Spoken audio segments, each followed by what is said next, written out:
out here at the, oh, here's one, Oregon Sunstone mine, and I'm just rock hounding. So here, you can see, here's one. It's a decent size, it's kind of tiny, but they're everywhere. It's like public use, go around and pick them off the ground kind of place. You can dig if you want, or just rock hound surface finds. And I was just out here for about an hour prior to having a snack and going and visiting the neighboring Spectrum mine, which is an actual operational sunstone mine. And I found like a half cup of sunstones. It's pretty crazy. And I mean, as you can expect, the further you get away from the parking area, the better it is as far as rock hounding goes. But yeah, this little zone of Oregon is pretty cool. There's like a lake district and glass buttes, obsidian buttes that you can go and, you know, just pick obsidian off the ground everywhere. So yeah, it's pretty awesome out here. It's a dark sky area too, so it's supposed to be super dark. You can see a lot of stars. It's a last quarter moon right now. So I don't know, I'm debating on if I should stay here for the night or if I should head back to Burns a little bit. That's the big town that I have to pass through before getting on my way to Colorado. But tomorrow's going to be kind of a long day of driving. I wanted to get to Colorado by Friday. I don't know if that's going to happen. But it'll probably happen, but just late. I have a mission to go biking up in the bike park on Saturday, so I don't know. We'll see. I'm going to try to get there, but tomorrow it's going to be a super distracting day of driving through this extremely beautiful part of Oregon. So I'll probably be stopping a lot and taking pictures, and if it's not windy like it's been today, it's been so windy, I'll probably do some drone flying too. Oh, here's another one. This one's pretty cool. It's got some color to it. It's a flat one though. Yeah, these things need polished up and some sheen. Get a little mineral oil on them. I just bought a sunstone too at the Spectrum mine. It's called a Schiller sunstone, and it's got copper in it. And you can see they're like these really cool copper streaks, like iridescent orange streaks. You can see it like kind of like ghosty just beyond the surface of the stone. And yeah, that's supposed to polish up really well, and you can cut them and they turn to kind of a cool facets when you have them cut, shaped into kind of like a gemstone.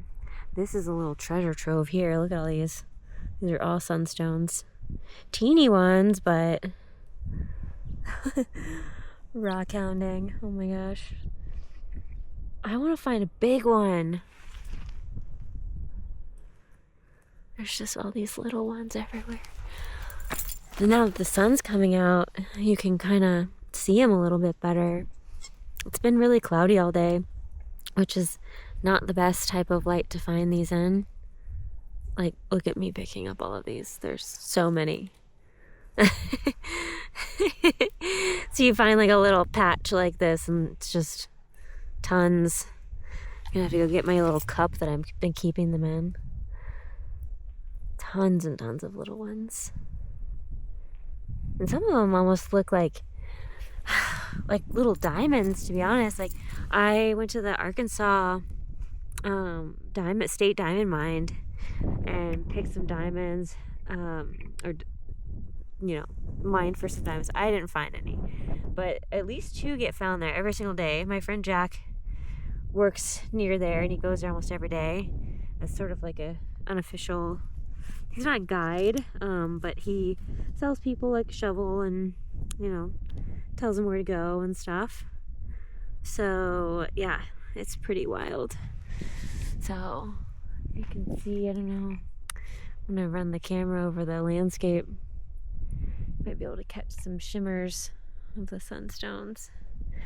So I'm gonna get to picking. Look, I've got that much already. Yeah, I'm gonna go get to picking more sunstones off the ground and rock hounding. So I'll see you later.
Hey, it's pretty windy. I might do some recording of some wind sounds this evening.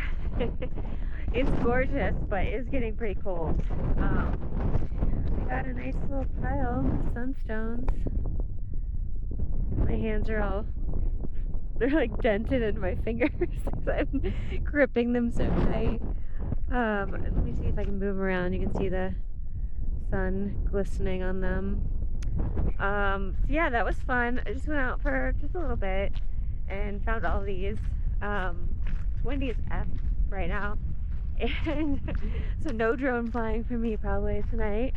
But I will try to get my camera out, I think, and I am hoping to get some really good pictures of the stars tonight. I decided to just stay here because I feel like I don't really know where I'm going, and it's gonna be dark soon, and it's just better that I'm like here. It's quiet, it's dark, it'll be nice. I'll just get up early in the morning and start my trip early. All right. Let's go.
So I'm ready to plate it up.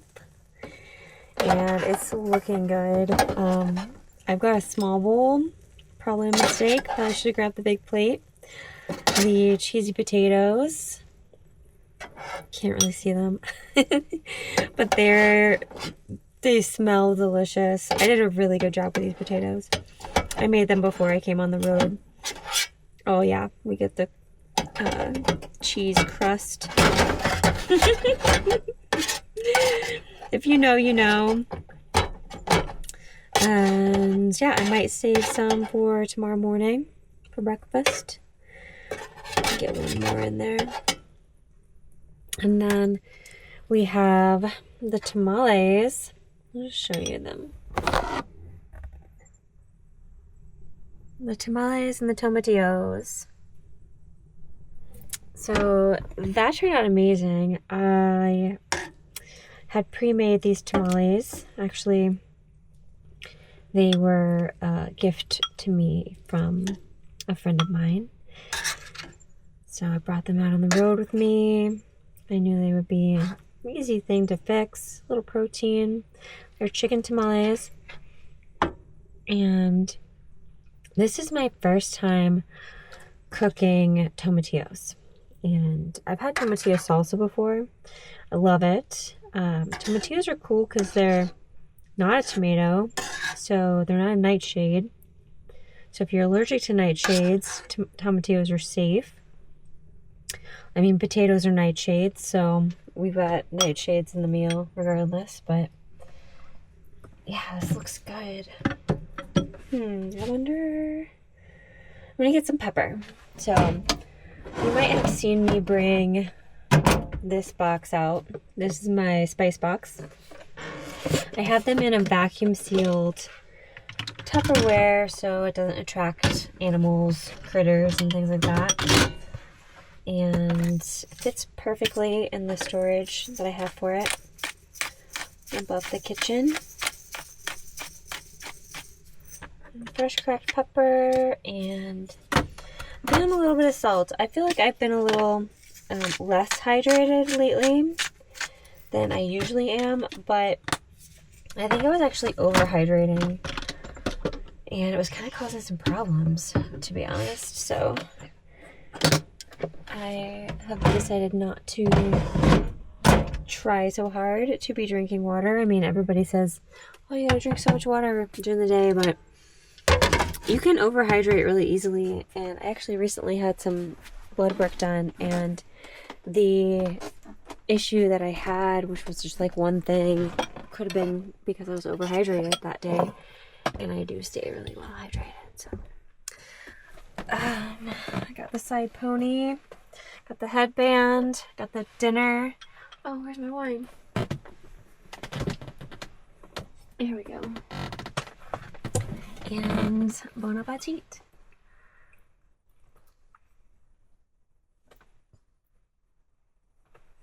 This looks a little warm.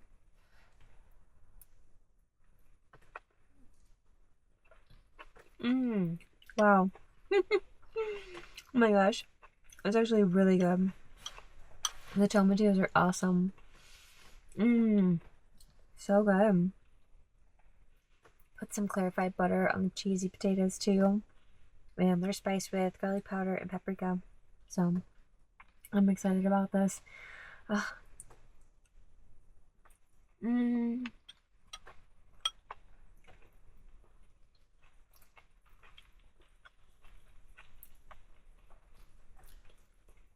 Luxurious. My cabin home. I'm gonna enjoy this all to myself.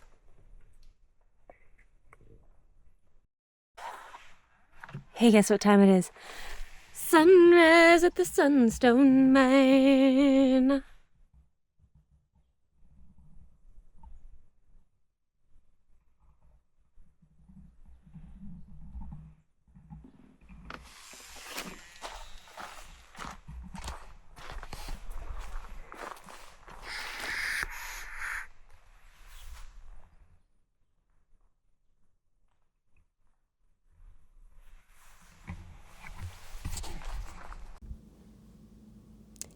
Here we have the beautiful cotton candy sky morning at the Sunstone mine. It was gorgeous. It was quiet. It was so peaceful. And I took the morning to relax with a cup of coffee in my Be Grateful mug. And I went on a little excursion on the way out of the Sunstone mining area. I found a sweet spot with the mother lode of surface sunstone finds, and I got a haul. I got like 2 handfuls full on my way out and then headed down the dirt road. And just about the scariest thing that's ever happened to me on the road happened. No, wait, it was definitely the scariest thing. It was intense. It was an emergency, and I had to stop in Burns for the day, and it just aligned where everything worked out. So I didn't get a chance to record any of it because it was pretty intense, but I did do a recap when I got to my campsite later that evening, and here it is. Hi. So today has been quite the day. I'm here at Ventura Hot Springs. I'm trying to get my tripod open. It's pretty, it feels like it's late. I don't think it's that late, but it feels like it's late. I'm gonna set you down here while I do some cleaning. So today,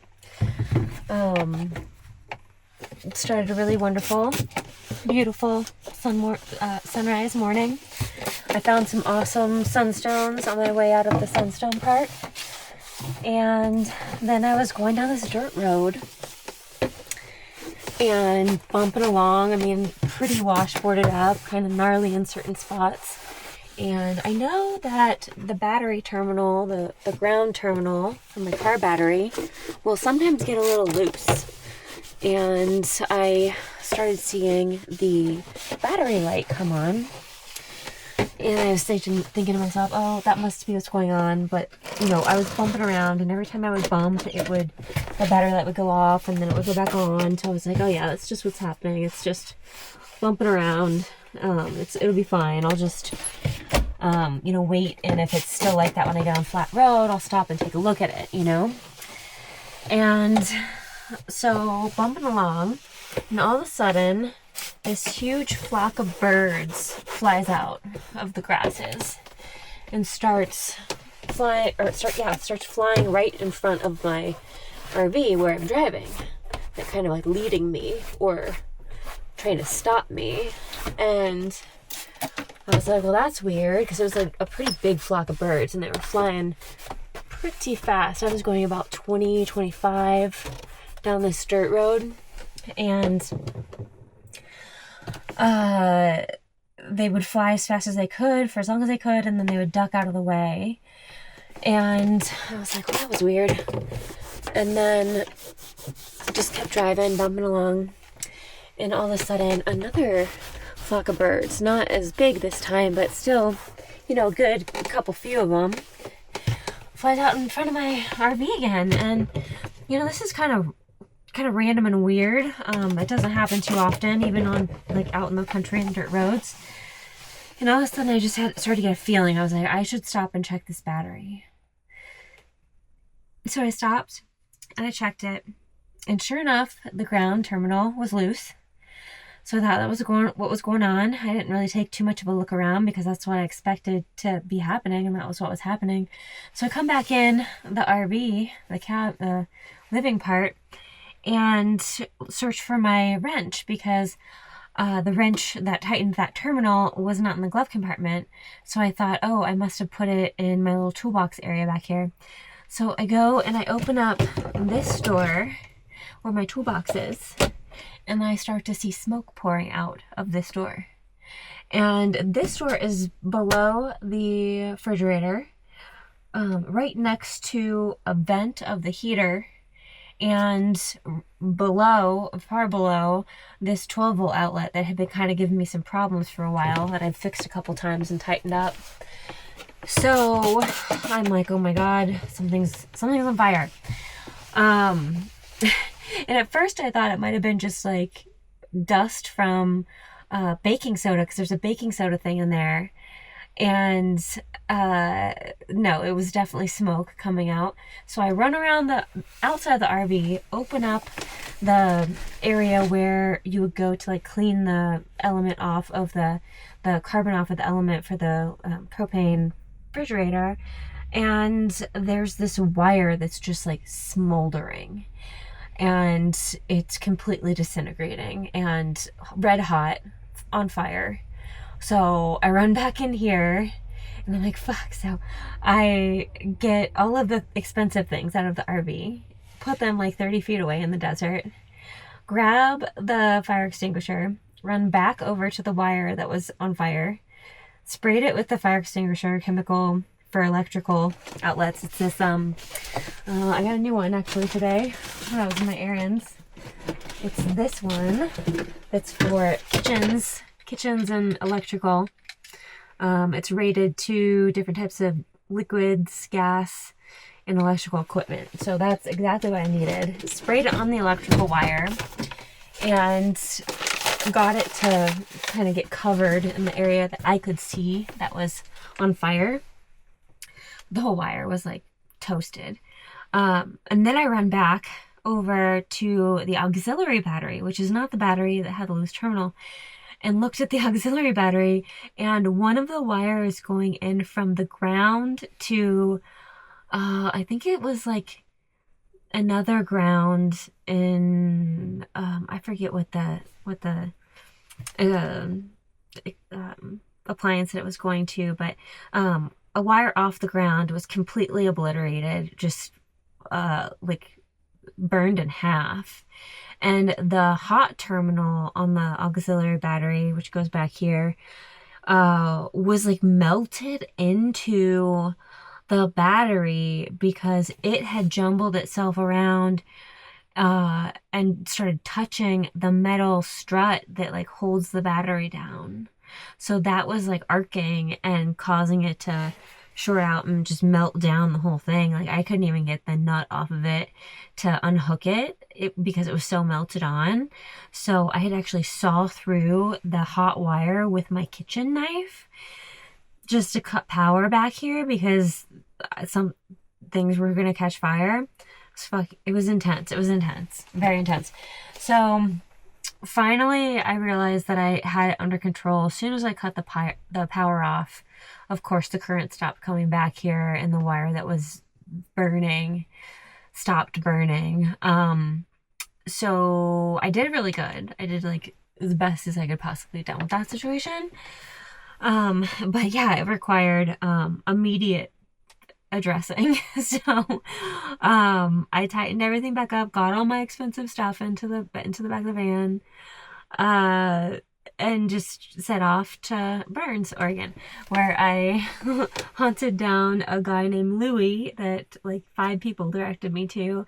Got his personal number from a dude at the Riley Sinclair gas station, and ended up spending the afternoon with him and his brother who was visiting. They're kind of retired. And Louis tracked down the whole length of the wire, took it out, realized that it was just like a kind of a double ground. Like it wasn't necessary. It was a kind of like a redundant ground that was the wire that burned, which is really interesting because that's kind of an odd thing to have for one, because there's already grounds for things to go to. But the fact that when that happened, it flew all of the current into that one wire and none of the other ones was pretty impressive and fortunate, actually. And it was super fortunate that that wire that ran like from the outside of behind here in through the side of this wall, then down under the seat, and then down under here, and then down like around the bathroom into kind of behind where the camera is right now, into the circuit board right here. Like that one wire was the only wire that was burning, and it was touching other wires and melted some of the outer coating of some of them, but didn't compromise the wire because Louis tested everything with an ohmmeter. And yeah, it was just like very, very fortunate. Very fortunate. And to be honest, if I had not gotten out of the RV to check the battery exactly when I did, the whole thing could have been an electrical fire under the hood. Like, insane. So like the shortcomings of the whole thing, like kind of why it all happened. I think that one wire had a problem with it, for one. Probably shouldn't have been there. And for two, the battery kind of tray and the harness that keeps it on top is super rusted out in this van. And I've known that in the RV, in the truck, and I've known about that for a while. But every time I try to get a new plate and harness for it, the Napa, the O'Reilly's doesn't have one that fits it because it's a really old model. And it's never been like that huge of a deal. It's just something like I have to watch out for, especially if I'm, jumbling the RV around and a bumpy road, which I was. And I'm tired. But yeah, so like those were the two kind of main issues that caused the whole situation. And I got everything except the plate that the battery sits on taken care of. We kind of refabricated the harness that keeps the battery down and got it a lot more secure. I'm gonna go check it as well because I was just on a little bit of a dirt road to get here. But yeah, pretty intense, pretty crazy. But it all worked out like as perfect as it could have. Literally, like as perfect as it could have been. I mean, definitely something's looking over me, and those birds flying out, like trying to stop the van, the truck from running, from driving, and me just like getting this feeling like this is weird. It's almost like they're trying to like stop me from driving and pulling over and checking right when I did, right before like the thing was about to fucking catch flame. Yeah, it was an interesting day, to say the least. So I've had no time to do anything today. I don't even brush my teeth this morning, to be honest. I just got up and started hunting for sunstones, and then knew I needed to go to the grocery and burn, so was like trying to get there, and then had this whole like day of getting the RV fixed. But also, so we got that weird wire taken out, and we got some new fuses because there was a fuse burned, and the electrical in here is great now. It's like better than it was before. The battery I had was like a 2022 battery. It's 2025 right now, fall of 2025. So it wasn't too old. I kind of use batteries for a while, probably more longer than I should, as long as they're working. But yeah, and I've always, vans, cars are happy to have new electrical in them. And it's kind of great because it's right before winter too, so the heater's going to work really well. And yeah, Louis checked out everything, all the other stuff in the RV, and he kind of gave it a thumbs up, made sure it was all working and safe for me, which was nice. I always appreciate older dudes that kind of father me, since I didn't really have a father ever growing up or as an adult. So it's really nice when I get to hang out with an older dude working on the car with them, and get that experience, kind of like a dad, having a dad would be. But yeah, stuff like this, like I'm always just, and I always am and always have just kind of taken care of it myself. I've never had any kind of family to call when stuff goes wrong. It's like just me against the world. So I really am super grateful that it all worked out the way it did today. And I didn't film any of it because I've been on the road by myself, just exploring and living and van camping and West Valley camping and spring camping and Sun Raider camping. And I'm just not used to filming everything, to be honest. And it was an intense enough situation where it was just kind of like go, go, go. Like literally fire extinguishers were used. So maybe someday I'll get better at that. Here, I'll bring this a little closer. Cleaning up the floors because Louis and his brother and I were all just stomping around in here, and it's got pretty dirty. But yeah, maybe I'll get better at filming stuff, like all the spicy content someday. But it's, you know, Louis' place too. He was a cool dude. He was very much a character. He had kind of this little RV shop slash antique store slash rock shop slash florist. His wife's a flower arranger, I guess.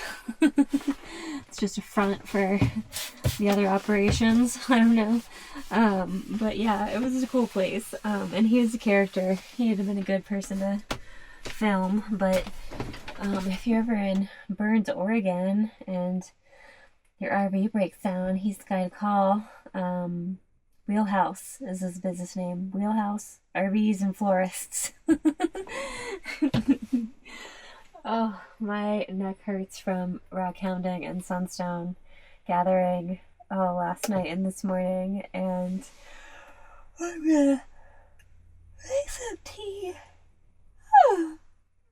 Shut my windows up because I parked right next to some other people that were camping, because I know this camp spot, and I know just past where I parked it gets pretty rutted out, and this RV is low clearance, and I already been through it today, so I just pulled up next to these people that have a fire going, and I'm not going to bother them. I just pulled up, got out of the truck, got in here.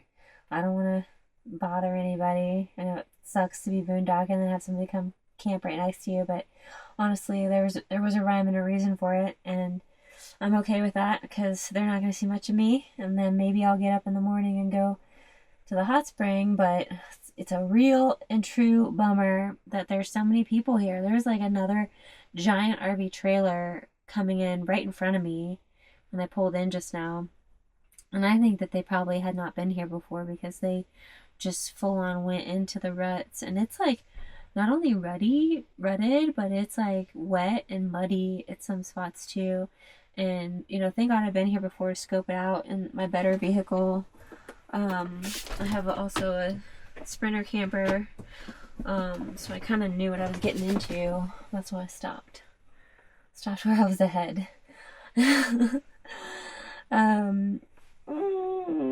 So yeah, my neck hurts. I'm gonna try to hunker in for the night, and yeah, maybe get up in the morning and go fight the crowd at the hot spring.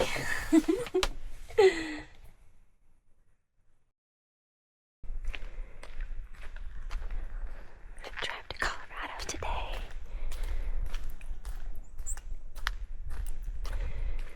First, we're gonna stop at the Gentura hot spring.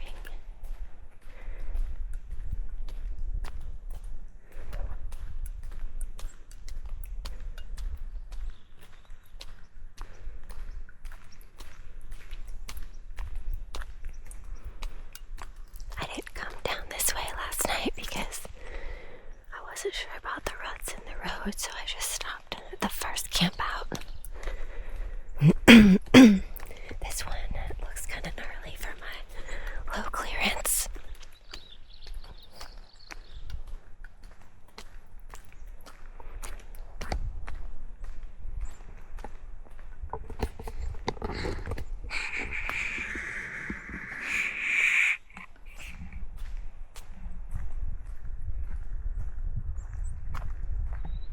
The sagebrush around here smells amazing. All these bushes are big, giant sage bushes.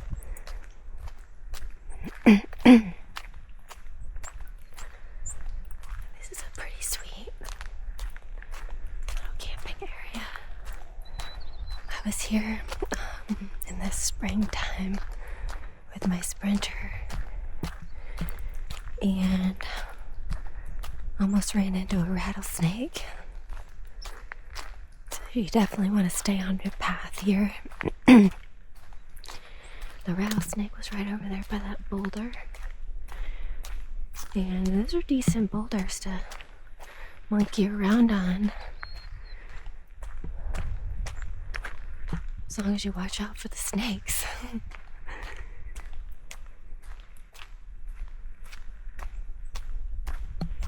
So you got some trailers, but all the trucks here have high clearance. And I definitely wouldn't recommend bringing a sedan because while most of the road is okay for low clearance, the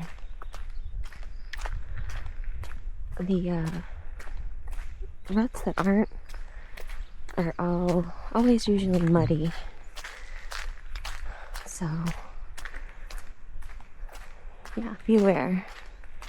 It's kind of out of the way.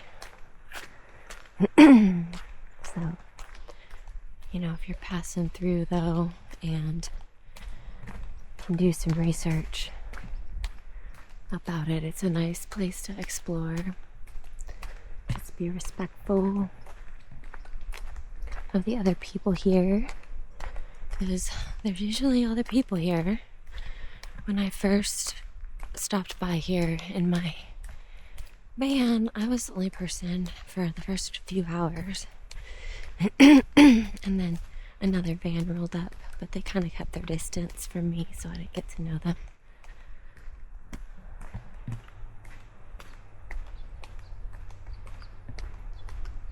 Hear the rapids.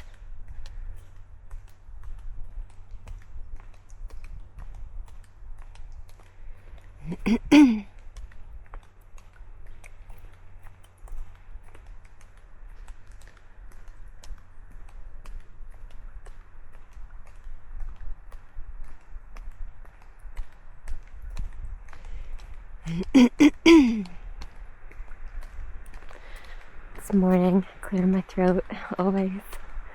Especially when I get to a new climate. The sagebrush here, I think, has got my allergies a little bit riled up. So this area here is definitely not suitable for low clearance. It does get significantly more rutted the further back you go on this road.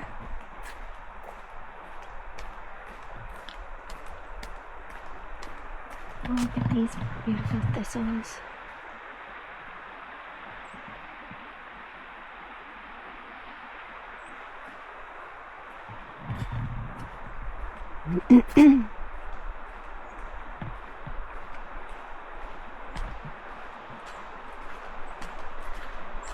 It's kind of interesting because it definitely seems like fall time has hit this area, whereas, oh, there's lambs there.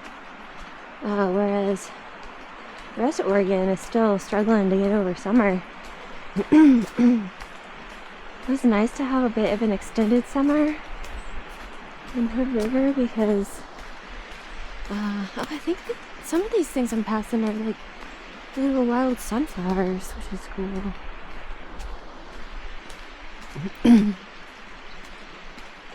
Yeah, I had to work a lot this summer. I was doing proposals and trying to get work, and nothing panned out, so it was pretty depressing, to be honest. Look at the colors here. Oh my gosh. This like bright bluish green and ochre, really deep ochre, and the magenta maroon, and some of the other willows. I don't know. Oh, there's a little spider. You can see that.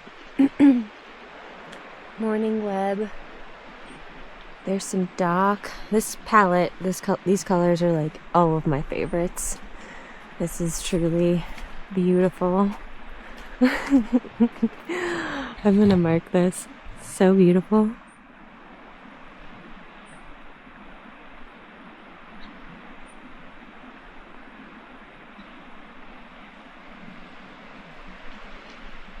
Oh my gosh. And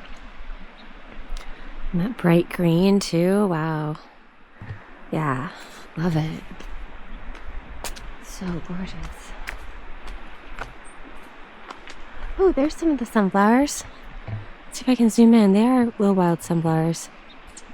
Well, this doesn't allow me to zoom in. See if I can get the stick over there. Okay. There we go. You see them?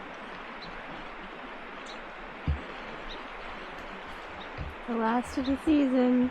A good look from up high.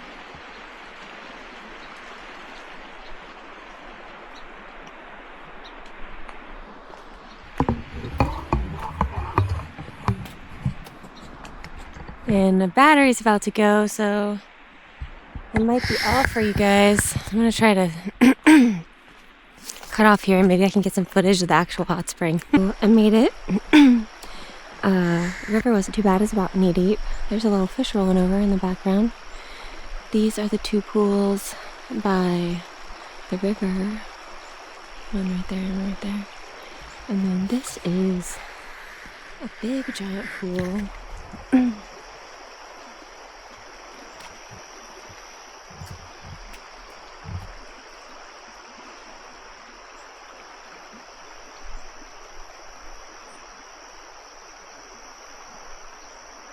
On this island in the river.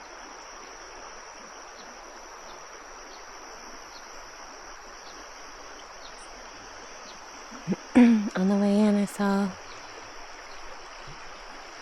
an Alaska plate on a Harley Davidson touring bike.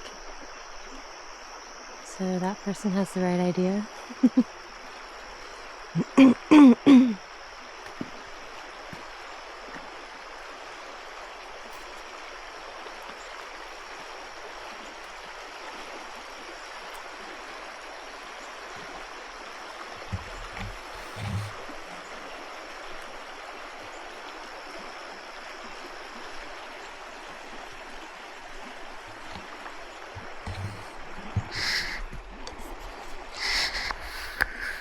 Mission accomplished.